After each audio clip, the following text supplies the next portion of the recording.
दोस्तों, ये बंगाली बहन ने क्या कहा बंगाल को लेके और बंगाल का कल्चर को लेके, आइए देखिए।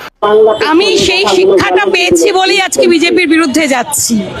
কারণ আমরা ছোটবেলা থেকে পশ্চিমবঙ্গে বড় হয়েছি, ধর্মের উপরে উঠে সবাই আমরা মিলে মিশে সুস্থ বাংলায় বাস করেছি। এই বিজেপি এসে বাঙালিকে দুভাগ করতে চাইছে।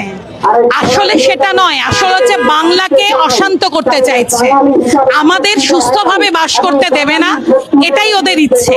না হলে এতগুলো রাজ্যে এসআইআর চলছে, পশ্চিমবঙ্গে এরকম অরাজকতা কি করে চলছে?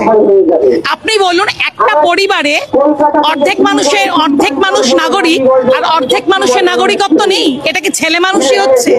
এটা কি খেলা চলছে আমাদের সাথে? বাঙালিকে শেষ করে দেওয়ার একটা সাংঘাতিক রকমের ষড়যন্ত্র চলছে।